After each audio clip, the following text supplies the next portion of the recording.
Thank you for joining us today. My name is Allison Ban, and I'm the Executive Director at SPARK, the Center for Social Research Innovation. Welcome to today's Talk, Remaining Unreconciled, Philanthropy and Indigenous Government Speaking.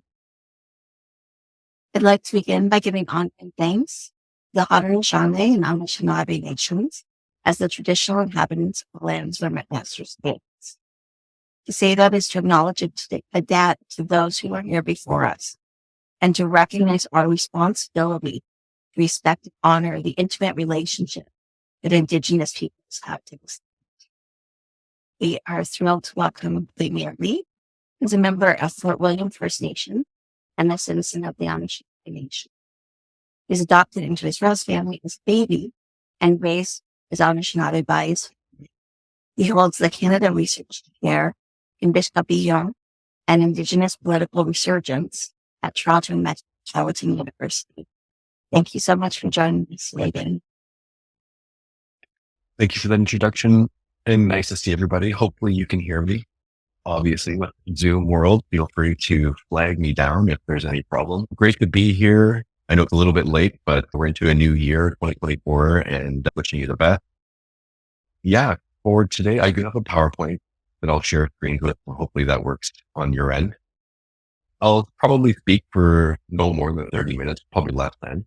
And I believe we have some time for chit chat afterwards. We'll be happy to enter that space when the time comes. And I encourage conversation. This is some thinking I've done on the specific topic around Indigenous governance and philanthropy in Canada. But I'm sure that we have many experts in the room and questions that will help not only my own thinking, but maybe our colleagues here. So I do welcome those and encourage those. So I will just do a little screen share here and I'll do a proper introduction in a moment. Let me know you should see my share now. Good. Thanks, Peter. Yes. So thank you. So as was mentioned, the title of my talk is Remaining Unreconciled. This is based on a piece that I published a couple of years ago now that touches on a number of these topics. The piece was published in 2023 in the Aboriginal Policy Studies Journal. So introduction. So as was mentioned, I'm a member at Fort William First Nation, which is an Anishinaabe community next to Thunder Bay, Ontario. I have no Indigenous biological ancestry that I know of. I was adopted into Fort William as a baby. I'm a band member there. This is a picture of me, my dad, and my sister back. I'm guessing it was like 1985, 86, somewhere in there. Definitely pre-iPhone. And so I'm, as was mentioned, I'm an associate professor at Toronto Metropolitan University and hold a CRC in bish-kaa-bee-yung and Indigenous Political Resurgence. All of my research really does address Indigenous governance in various ways. So mainly what I look at is the resurgence of Indigenous political and legal systems as part of a broader conversation around decolonization. That's me in a nutshell. Happy to chat further about anything on that page as well. And so today, why are we here? This piece that I wrote was actually a long time coming. This piece was one of the near casualties of the pandemic in the sense of I had it mostly written before the pandemic. Then it got totally derailed with edit stuff and the whole thing that happened with us happened to turn our brains off at the start of that situation. But eventually I was able to focus and get it into print. So I'm happy to have done that, considering how long it sat on my desk at that period. So the talk is just drawn from the paper, right? It's remaining unreconciled. And it was a little bit of a play on words at first because I'm talking about philanthropic foundations and funding and whatnot. I was thinking I was kind of like at the start of thinking through it, I was thinking like balance sheets and like financial accounting and reconciliation and kind of there was a play there somewhere in terms of like reconciliation with Indigenous people in Canada and reconciling the balance sheet, right? In the end, I didn't really want to get the joke too much into the paper, but in the background, I was thinking there's something here that speaks to the importance of not reconciling everything, which is a key point that I'll come back to in this talk.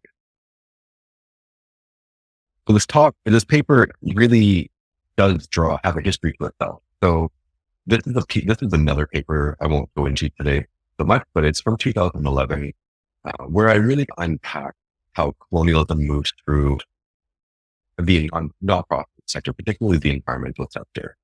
So ENGOs in particular. And this was basically a paper that I wrote having come out of the ENGO sector I worked there for 8 years before going to university, and ultimately left it because I felt that colonialism and decolonization weren't really part of the analysis in a lot of environmental projects or movements at the time.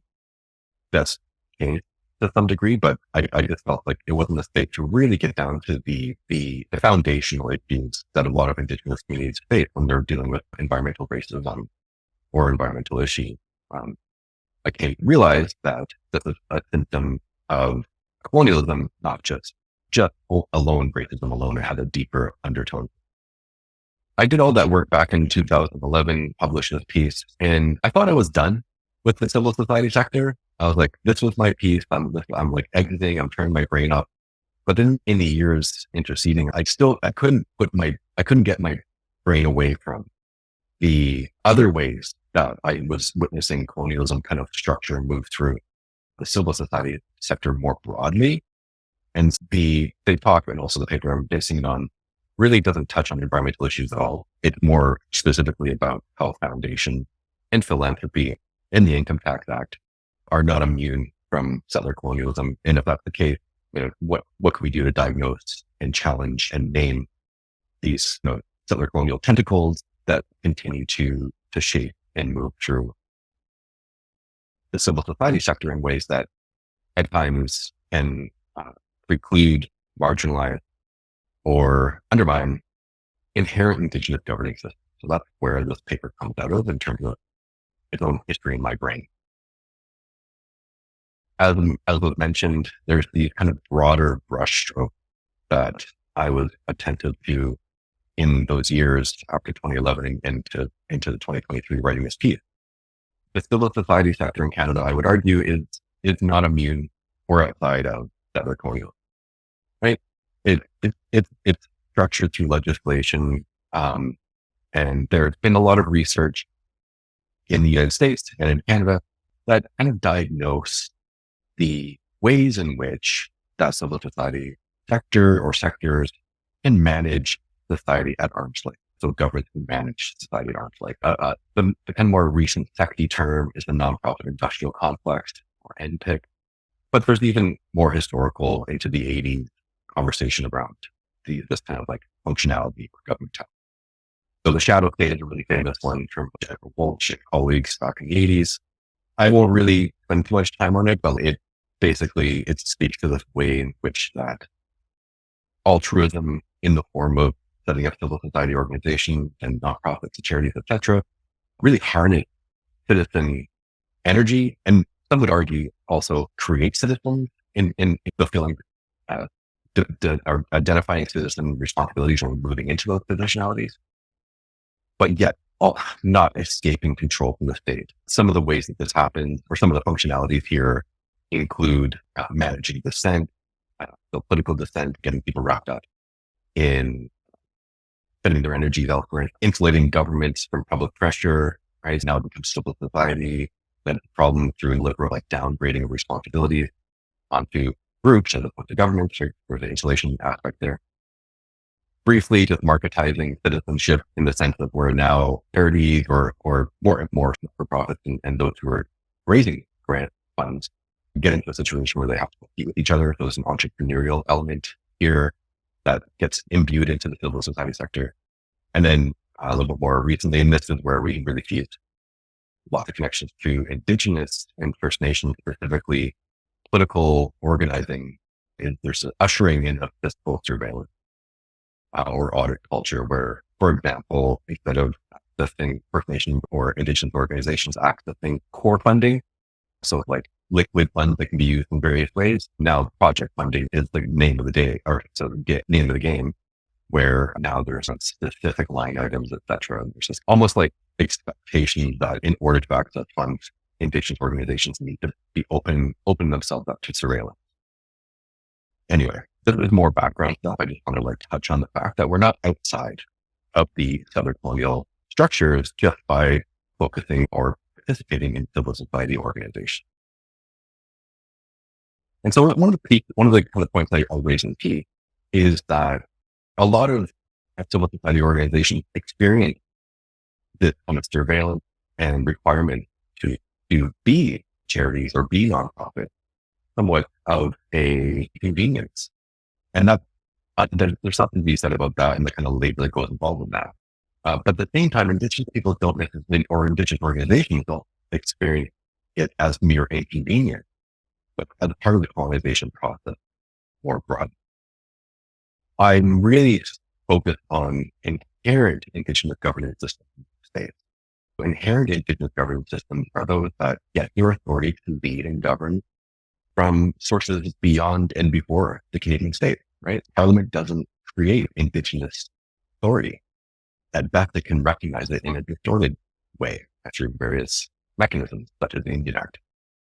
But in the civil society sector, this is where what I'm trying to do in the piece is to expose some of these things, is that in that space, inherent Indigenous government systems don't necessarily even register. They're made to jump hoops, such as incorporation, to access funding, or to exercise some sort of legitimate, quote unquote, control over matters or land or resources. Right. So they're expected to incorporate into the sector, often following provincial or federal legislation, which to me really is a way of nullifying inherent Indigenous governance authority, because now that authority needs to be only recognized, only legitimated through another nation political legislative framework, such as Ontario not-for-profit, corporation processes, or charitable law. And so I developed this concept of remaining unreconciled in the piece, because I think that if we take the inherent Indigenous political system unto themselves, being sui generis, being of their own kind without need to be recognized to be legitimate, yet in order to access that often, in some cases, in terms of philanthropic, at times comes from the very land of Indigenous nations themselves, that those lands have been expropriated or exploited through resource development, etc. And now these funds have landed in charitable foundations at times, and maybe the charities want to be able to give those funds to Indigenous nations as part of their decolonial or social justice work. There, in the past, until more recently with changes to the Income Tax Act, it was quite hard for them to do. First Nation organizations had to reconcile themselves in some way to Canadian or provincial jurisdictions through incorporation, for example. And the kind of big takeaway in the piece that I developed is that there's value in remaining unreconciled. There's spaces where Indigenous nationhood didn't be made to fit into the box of legitimacy that's created by provinces or the federal government. There's strategic points where it makes sense to reconcile, but to reconcile everything is actually, I think, another form of colonization, because there are spaces. If we use the metaphor of a puzzle, we're fitting puzzle pieces together, and some pieces don't fit well, and there's like a space between the people. That's actually a source where inherent Indigenous governance and law and authority can shine through and assert itself, as opposed to having to curb or accept assertions of sovereignty over everything is our Indigenous life, land, law, politics, etc. So bringing it back to the charitable sector and philanthropic and civil society sectors, the concept really starts to take shape a little bit when we look at the way that charitable law has required actors to position themselves in certain ways for the sharing and transfer of funds. This is shifting. I'll mention this in the second half of the talk. But historically, we can see some of the ways that some of the functions and some of the mechanisms that inherent Indigenous leaders are up against in order to access that time for wealth taken from their land. For example, here, charitable law in Canada often set up these ways in which that charity could provide funds to grantees or recipients. For a long time, there was a qualified donee concept. If you look at the Income Tax Act, or you're familiar with the philanthropic foundation, philanthropic sector, qualified donees are those that have met certain requirements to qualify to accept charitable funding in ways that don't compromise the charities. Interestingly, First Nations, as of a couple of years ago when I wrote the piece in 2022, there were more than 300 First Nations that had qualified through the process to become qualified donees. Okay. Another way to access charitable funding at the time was through corporation, to incorporate as a nonprofit or as a charity.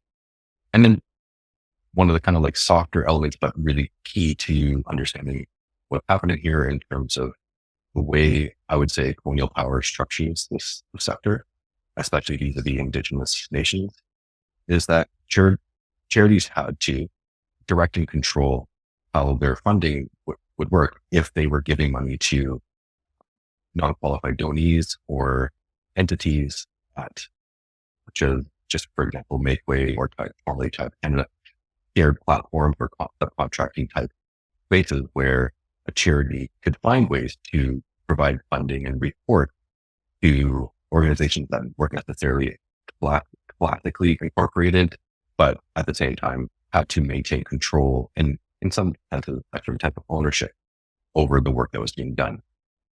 So all in all, in my thinking, all of these things work to not name and even, I would say, marginalize the inherent governing systems that have their own legitimacy actually themselves. That doesn't really count in this framing, which is shifted slightly about. So if we think about Patrick Wolf's famous analysis that the colonialism is structure not an event, then we can think about it in terms of how it's moved through time, right? In forms in legislation, and in particular for today's talk, in the nonprofit or charitable sector. I just have a little point here, the bottom about pre and post 2022. The Income Tax Act really is like where a lot of these requirements lived and the guidance for charities lived. And in 2022, it was amended to actually remove some of the barriers that I'm talking about today. But I don't think it necessarily escapes the challenges that they here, even in its amended form, but we'll touch. I just want to bounce back here to inherent Indigenous governance systems for a moment, and I'll provide an example of what I actually mean about this with these terms. As I mentioned, inherent Indigenous governance and leadership and even legal orders, they draw the authority from not Canada, right? They draw their authority from creation, from sacred stories. They live inside language, songs, various expression, legitimate expression of law and political order. Okay. And as we know, the Indian Act, in many cases, just as an example, creates requirements for First Nations to have either a band council or customary governance systems. But even in that interplay, it's not necessarily always a pure recognition of inherent Indigenous governance system. And we know that the chiefing council system, in particular the band council system, was created to marginalize and subdue inherent governing. When we think about inherent Indigenous governance, it's not just Aboriginal governance that we might think of in the kind of ethnic Canadian legislation terminology. It really is that political, legal, constitutional orders that draw their authority from their own sources, not necessarily recognition. And so the Income Tax Act it develops this concept of the qualified donee status before, especially before 2022, where the charitable purposes are really what counts for being able to provide funding to any group, including additional groups, right? And it's here that these inherent governing systems really struggle at times to access the funding, if indeed the individuals or groups or leaders actually do want to do that by that access funding. And so when we think about inherent Indigenous governance systems having their own sources of authority, right, they adhere through individuals in heredity or clan systems. They pass through governing structures that don't always accord with and make sense inside of Canadian Aboriginal law, but yet they maintain their legitimacy. It's important to point out that these are not perfect systems. I'm not painting a utopian like picture here where everything was perfect. It's not a binary. Indigenous governance good and Canadian Aboriginal law bad. There are problems in Indigenous societies that governance systems do find ways to address, right, through checks and balances, etc. But I just want to mention that Indigenous governance systems also evolve in ways that serve communities and serve people. And so before the Income Tax Acts of 2022, before the amendment, foundations were giving money directly to those inherent leaders, but they had to jump the hoops of either becoming a qualified donee or maintaining some sort of charitable purpose. Okay. And in this charitable purpose is where questions arise around does the work that an inherent Indigenous governing authority do, is it seen as charitable according to Canadian law? And so it's not always clear if that authority is respected unto itself, or if it would like be refracted in some ways. But before this, as I was mentioning, before qualified donees, it was a kind of status that entities had to adopt in order to qualify for funding.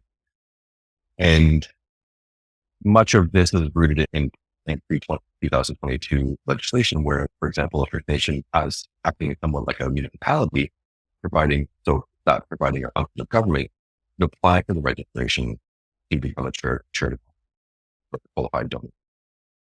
And not always clearly the case that inherent Indigenous leaders would want to do, right? And it's really interesting if you look back on the ways and stuff in terms of how the qualifying language was imagined.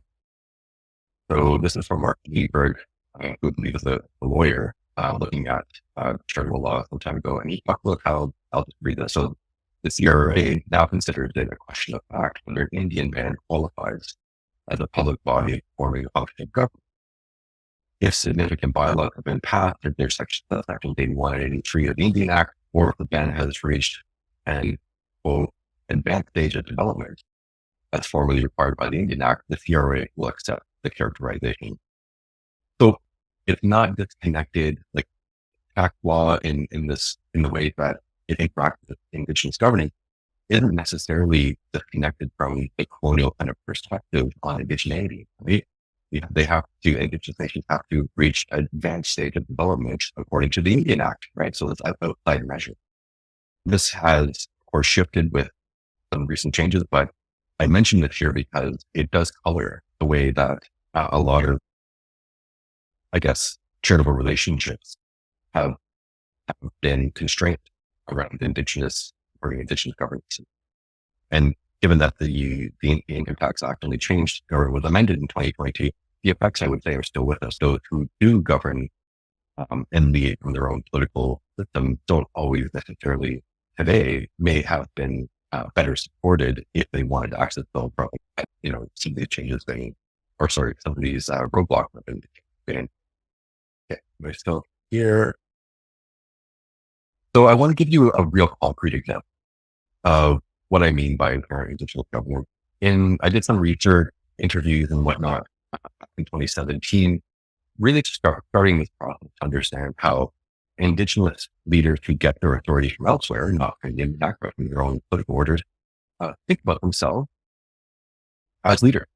And one group I interviewed was the Robinson Superior Treaty Women's Council. So this is a group of women on the North Shore of Lake Superior who really do provide leadership and community leadership and territorial leadership based on what they narrate as being their own source of authority, as opposed to being granted that authority from anywhere else, the Indian Act or even their own First Nation. So it's worth I'm going to quote here one of the respondents who talked about how they conceptualize their authority, right? So she says, there's a word, and I can't remember it right now, or I can't remember it and say that word. I could feel all those people behind me. When you say that word, you can just feel all those people behind you. It's amazing. The power we have was given to us as children. We were given the ability to think for ourselves and do for ourselves. And that's why we became the people we are. I don't bring it into the PowerPoint here, but other people speak about some of the words in Anishinaabe that do speak about this, such as Ogama, and the ways that leaders conceptualize counting people behind them, right? So I can count the people, I can count the people that are standing behind me who support my leadership, but then it also gets a little bit flipping and I'm accountable to the people that are behind me. So that concept of counting and people behind me is really critical in terms of like, where does authority come, right? And you'll notice here, and I don't bring them in, but in some of the other quotes I could draw on, you'll notice here that they're not talking about I was elected or was appointed under the Indian Act or whatever. It really does draw from people, community, and land. So that's very critical in terms of understanding where the authority comes from. There's another really critical quote that really helps ground this more deeply. In 1978, the Ontario government led what was called the Ontario Royal Commission on the Northern Environment. And part of that commission was going around speaking to people in Northern Ontario about how the North should be developed. And in any part of that was engaging First Nations. Anishinaabe gave testimony in this larger process in 1978 in Kenora. And I'm just going to read this to you because it speaks to the fact that despite everything, despite colonization, despite legislation, etc., Indigenous law is still there and can be drawn upon and doesn't necessarily need to be refracted through various types of recognition, be it charitable law, nonprofit law, or otherwise. So I'll read this to you. It really does speak to what we're talking about here. So he said, the provincial government may tell you that the Indian people no longer have sovereignty. That is because when my people were approached with guns, when my father and others who living off the land were jailed, had guns and nets and game confiscated, they had no choice but to recognize other laws. But when the presence of guns was and is removed, the Anishinaabe returned to abide by our own laws again. It has always been this way. This is what people refer to as sovereignty, because when you remove that gun, the inherent sovereignty still remains. So let's just juxtapose these concepts for a moment. We have this piece of suppressed sovereignty there, even though strategically communities may have to live by provincial or federal law at times. You have the Robinson Superior Treaty Women's Council talking about the fact that they are governing and providing leadership from their own source of authority. There's a meshing that happens there. And I would argue that much of this is not considered in various functions, including accessing philanthropic, when inherent Indigenous governance is not seen and deferred to on its own terms. When these folks, such as the Women's Council and Biskaabiiyang, put down their sovereignties and their authority to access funding or whatever the case may be. There's something very colonizing about that. To move us forward, just recognizing the time, there have been some recent changes to the Income Tax Act in 2022. So prior to the amendments in 2022, a charity was permitted to carry out its own charitable activities or make gifts to qualified donors, as I was mentioning beforehand. If a charity wanted to transfer resources to a nonprofit organization, the charity had to ensure it maintained direction and control over the uses of the resources, but the activities were still considered to be activity of the charity itself. That meant that a charity had to make all major decisions around how an activity would be carried out, etc., who would benefit, and the overall goals of how the money. Right. The shift that is brought in through Bill C-19, quote, an act to implement certain provisions of the budget tabled in Parliament Paper 7 2022 and other measures, right? This addresses some of the key points of the Income Tax Act that I'm railing against in the presentation in the paper, right? There's a move away from own charitable activities and direction and control towards supporting charitable activities, right? So it's not, is the recipient charitable? Now are the activities charitable? In these changes, disbursement to non-qualified donees are much more readily provided, as long as a few things are maintained in place. As long as that recipient furthers a charity's purpose, so long as the activities are exclusively charitable activities, And also there's some requirements that charities have to maintain in order to like make this all legal now, like post 2022, such as maintaining documentation. There's some things around CRI provide suggestions now on like how to assess a grantee's governance structure and assess its risk. But the requirements are what we have on the screen here.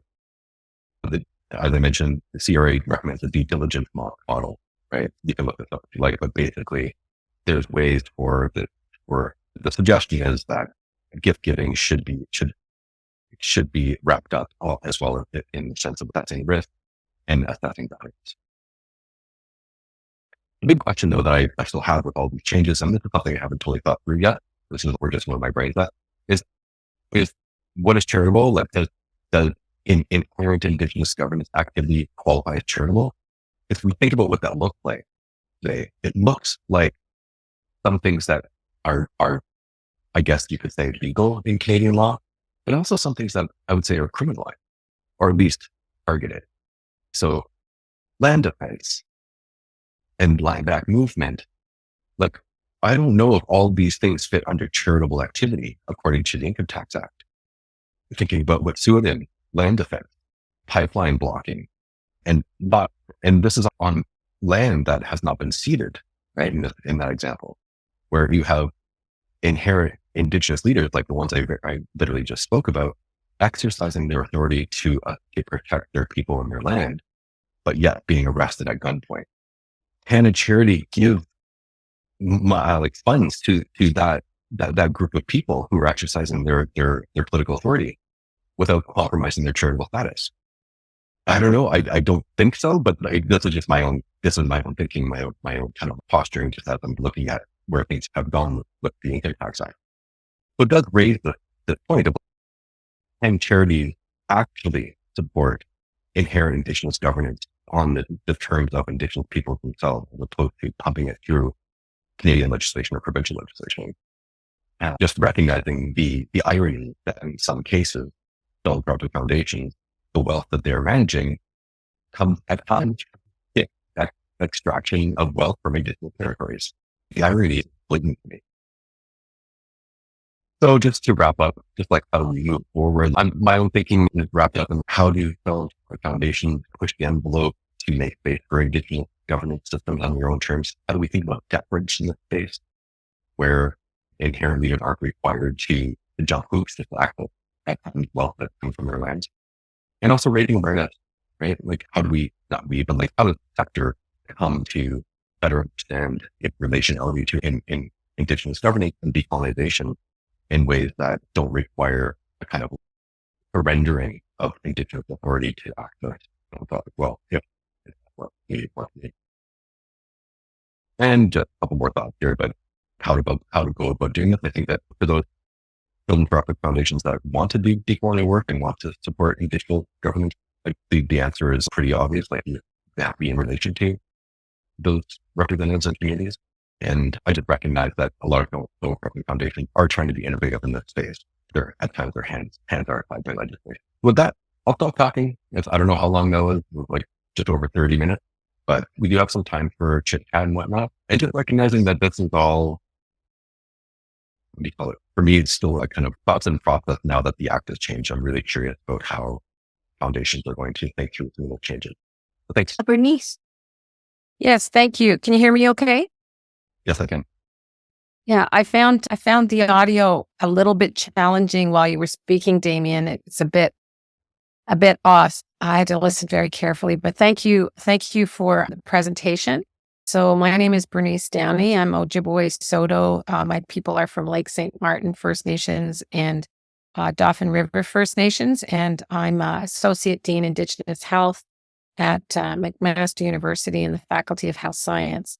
And so I was very interested in your talk, and thank you very much. One question I have is, while the focus is carefully crafted around the barriers for Indigenous governance work, I also find, and maybe I'm asking you the question, that I feel like it spills into private donor situations where they've established relationships with institutions, in our case, around research, around science, around health, around structures But I feel like donors are not always educated in what the implications are for Indigenous focused philanthropy, because they're members of society like the rest of us, and they may not be educated at all in Indigenous health, for example. And so working with institutions and with donors to educate, and more recently in the environment, we've seen a circle of philanthropy based out of Toronto, and we see articles such as yours. But I wonder if you could comment on that kind of scenario where we want to, it's under the auspices of sharing the wealth, sharing the gifts, and educating donors, which means we have to educate institutions to do that. Yeah, great question. Apologies for the audio. I just cranked up my volume a little bit, so I hope it's a bit better. But yeah, that's a really good question. It's definitely not something that I really focus on in the piece, but it's not something I'm not totally unaware of, in the sense that when I look at what the circle is doing, like what Chris, Archie, and them are doing, I work with these folks in different capacities. Chris and the circle are often quite vocal about the very issues that you've just raised when it comes to donors, right? They're vocal to foundations and the charities that are sharing wealth, but they're also quite vocal about making sure that donors also know some of the points that you've just raised. And I think that really, we need more of that in the sector. Like Chris and the circle are a voice that are doing that work, but I don't see a lot of others that are really like vocal that in that sense, and not just vocal loud, but vocal in the sense of pulling no punches, right? Like, you guys have this, well, you probably got it from logging Saugeen territory. You need to give that back to the community, right? If you're trying to do something with your donation, the justice thing here is to make sure that that's back to the community. So there's a public education element here that I think those who are invested in decolonization and social justice and Indigenous governance can and probably should do, that the government, the CRA, is probably not going to be doing, right? If that's the case, I think there's a bit of a positive vacuum for leadership on this, to have that being vocal in that space. And I respect what the circle is doing in that vocality. What does it look like for others? I'm really curious there too, in the leadership role that universities have as spaces where don't and receive donations and can redirect to Indigenous education or support. I think that is another space where the analysis can be made clear in soundbite form. Like, if you've got money from Indigenous lands and you're willing to share it, make sure it goes back to those people, right? Thank you very much. Thanks for the question. The question in the room? Yes, sorry, it took me a while to unmute. Thank you for that great talk, Dr. Lee. In the piece that you mentioned, the remaining unreconciled paper, I had a chance to read a part of it. And in it, you mentioned that under Stephen Harper's government, there was a change to project-based funding for First Nations political organizations, and how that led to a decrease in funding or an increase in kind of the surveillance culture that you mentioned. I was wondering if you had any insight as to if there have been any changes or trends in the relationship between the state and First Nations political organizations since then, if there have been other changes under a new federal government. Thanks. Yeah, I should. I'm just going to, can you turn the volume or the mic up because they're getting echo? Thanks. But good question. So that comes from my colleague, Dr. Julie Tomiak's research, that section of the paper. So I'm really regurgitating like some of her analysis there. I don't actually know if things have changed since the switch over to Trudeau after Harper. So I can't really answer directly, but I would say though that Tomiak's work really does apply some of the concepts here that allow us to trace through ways that this audit culture and neoliberalism really do affect, or in some ways weaponize to better control Indigenous PTO, political territory organization. And so I share your question in the sense of not only what's happened since, but I'm also really curious, just to put questions out there without any answers. I'm also really curious about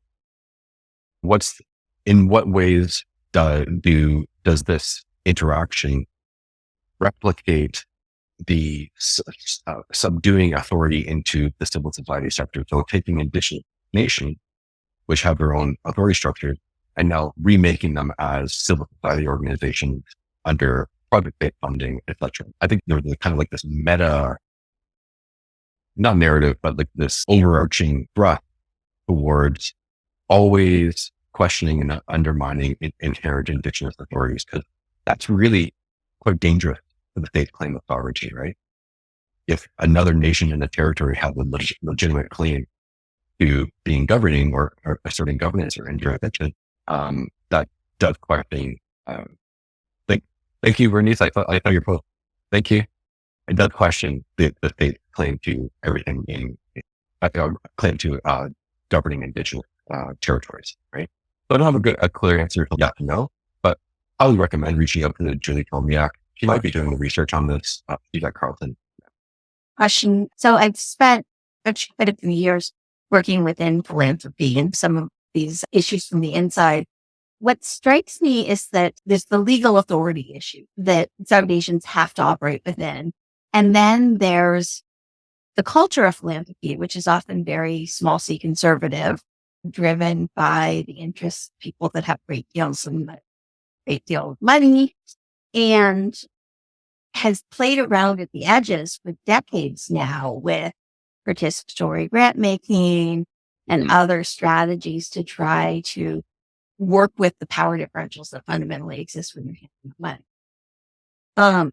At the same time, I was really intrigued with what you were talking about in terms of the whole culture of project funding and then expectations around what the deliverables are within that.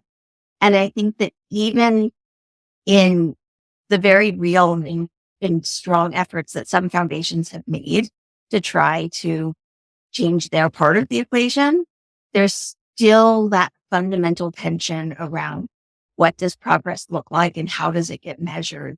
And the recognition that timelines for philanthropy are, I think, fundamentally different than Indigenous natural timelines. So I was wondering if you thought at all about how to deal with the part of this that isn't so much the law as the culture. Yeah, that's a really good point. It's always nice to work alongside people who work inside philanthropy for a long time. Because like these kinds of points, these really useful insights come up, just like you shared. And I agree. I think there's the following the letter of the law element, and then there's the culture. And as we know, within the culture of philanthropy, there's all structuring of political kind of leanings, right? Like methods policy. There are like people in foundations that are much more like willing to like the collaborative grant making and whatnot, right? Yeah, I think that post TRC, right, post 2015, you probably saw there's I can't remember the declaration. I can't remember the name of it now. I should check it, but the declaration on supporting reconciliation or supporting Indigenous grant making and whatever the case may be. I think it's posted by the Circle. There's this space where they're being given tools to scaffold and stand on for progress that allows them to, their more supportive culture around these issues really have a platform to stand on.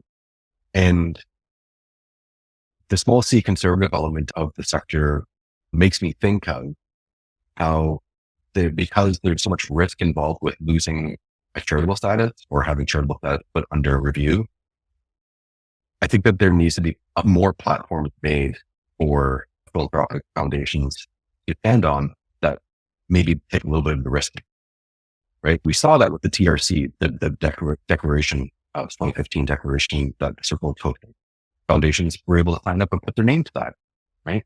But aside from these broad societal level changes that allow for scaffolding, if we don't have more of those, I think it's going to be much more difficult for those foundations that are wanting to push the envelope to actually publicly take the step in doing so without risking or getting the feel of risking their status. And then their donors, right? Do their donors want to contribute to a charitable space that actually is putting it charitable at risk? So there's a lot on the line, but I think without these scaffolds, it's much more harder to do. So that's like an interesting thing about Bernice's question, like the donors, right? like, how can we put more scaffolding out there for donors and foundations to hold on to that want to stick with that? Excellent point. I know we are over time, but I'll take just if anyone has any last minute questions, we'll wait just another minute. Okay. Thank you all so much for joining us. And thank you, Dan. This talk will be available online within a week on our Math video site. Thanks, everybody. Really great to see you, and thanks for the invitation. Have a great day and weekend.